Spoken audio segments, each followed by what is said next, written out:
जय आदिवासी, जय जोहार. मी प्रमोद गहला आणि तुम्ही पाहता हा प्रमोद गहला ब्लॉग्स यो यूट्यूब चॅनल. तर मित्रांनो, आपल्या आदिवासींचं प्रतीक वाद्य म्हणजेच तारपा. तुम्हाला तर माहीतच हवा, आपल्या आदिवासींचं प्रतीक वाद्य म्हणजेच तारपा आहे. तर मित्रांनो, बरेचसे ठिकाणी तारपा चौक उभारून होदेला आहे, परंतु आपला विक्रमगड तालुका फारच मोठा आहे, परंतु आजपर्यंत त्या ठिकाणी तारपा चौक उभारून झालेला नाही. तर आता तो योगायोग आलेला आहे आणि आज दिनांक 13/7/2025 रोजी विक्रमगड तालुक्यामध्ये तारपा चौक उद्घाटन झालेलं आहे.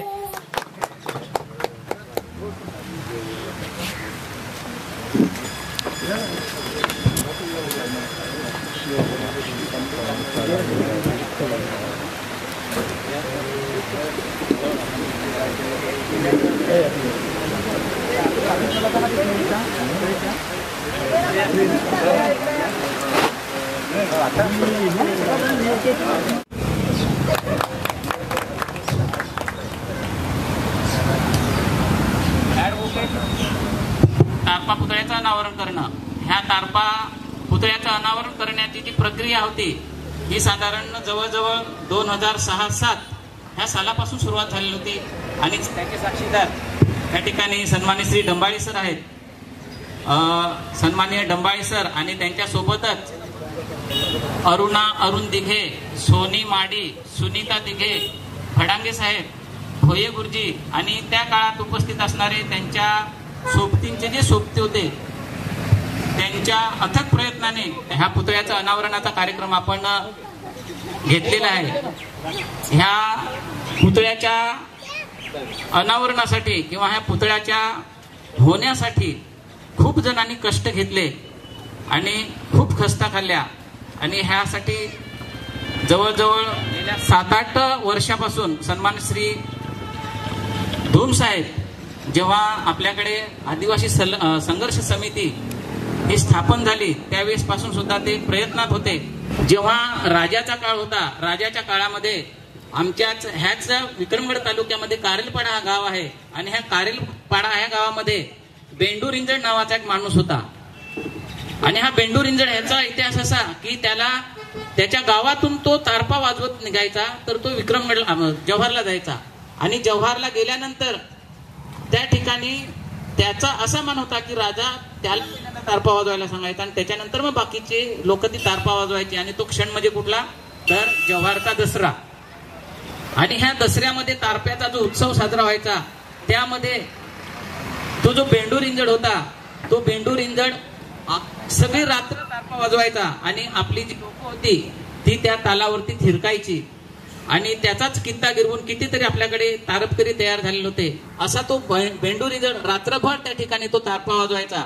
पण दुर्दैवाची गोष्ट अशी की त्या ठिकाणी तारपा वाजवत असताना त्याचा मृत्यू झाला आणि त्याचं प्रतीक म्हणून त्या ठिकाणी त्या तारप्याचं प्रतिष्ठान केलेलं आहे.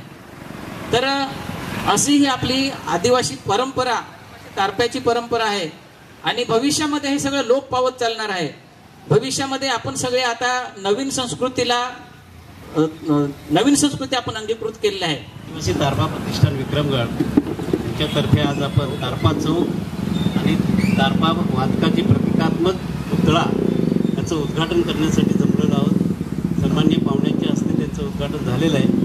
मी मंचावर बसलेले सन्माननीय आमदार, सन्माननीय विश्वनाथ पाटील साहेब, सर्व मान्यवर या सर्वांचं या कार्यक्रमानिमित्त स्वागत करतो. मी जास्त काही बोलत नाही, परंतु कालच एक मी व्हॉट्सअपवरती पोस्ट बघितली की डॉक्टर बाबासाहेब आंबेडकर यांचा पुतळा जर जर्मनीत होत असेल तर आमच्या आदिवासी भागात आमच्या जागेवर आम्ही का पुतळा बांधू नये हे मला काल खूप आवडलं आणि त्याचा आधार घेऊन आम्ही हा पुतळा उभारत आहोत. दुसरं म्हणजे नगरपंचायतने आम्हाला 100% सहकार्य केलेलं आहे, कुठल्याही प्रकारची अडचण नाही.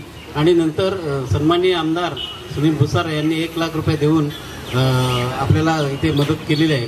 उपस्थितांना सर्व एवढ्याला सांगू इच्छितो की आपल्याला या पुतळ्याचे उभारला आपण उद्घाटन केलं आहे त्याची जतन करण्याची जबाबदारी आपली आहे. हे फार महत्त्वाचे आहे, त्याची काळजी घ्यायची आहे आपल्या सर्वांना.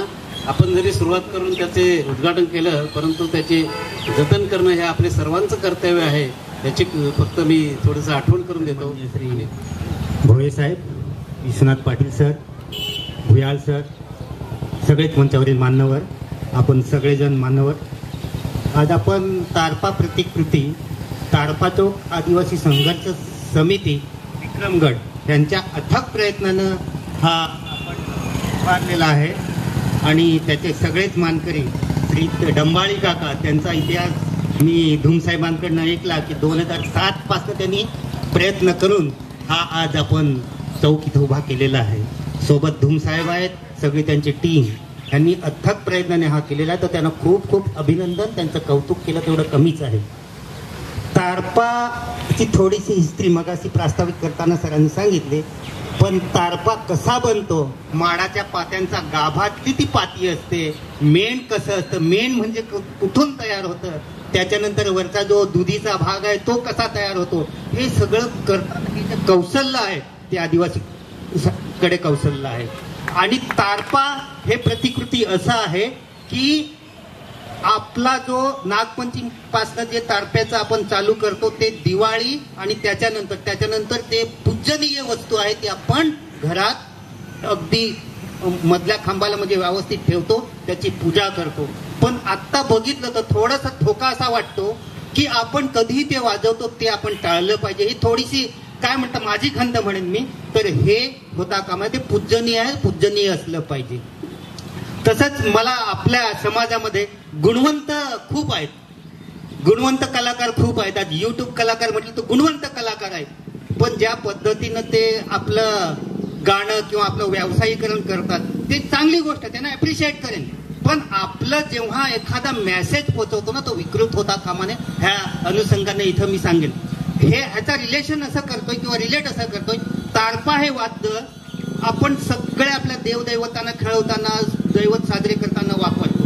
अगदी कुलदैवत किंवा प्रत्येक ठिकाणी नवरसापेक्षा कमी नाही हे मला सांगायचं. संगीत क्षेत्रामध्ये नवरस सांगतात, आपल्या एका वाद्यामध्ये नवरसापेक्षा जास्त रस आहेत. आणि हे युट्यूब कलाकार आहेत, ह्यांना मी असं विनंती करेन की हे रस शोधून त्याचा जर आपल्या कलांचा योग्य वापर करून हे जर पोचवलं तर ते जास्त समाजासाठी चांगलं ठरेल, हे मला ह्या निमित्ताने इथं सांगायचं आहे. तर मला इथं बोलायची संधी दिली, खूप खूप आभार, धन्यवाद. जोहार. माहिती असायला पाहिजे, जोहार जोहार म्हणजे थोडक्यात नमस्कार, पण नमस्काराच्या पण पलीकडे जोहार म्हणजे काय तर पंचमहाभूत, या पंचमहाभूतांचा जय जयकार. बघा मित्रांनो, प्रत्येक जो मनुष्य बनलाय त्या मनुष्याच्या बनण्याच्या मागे पंचमहाभूत आहेत. म्हणजे आपण जो आहोत हे आपण पंचमहाभूताचाच एक भाग आहोत.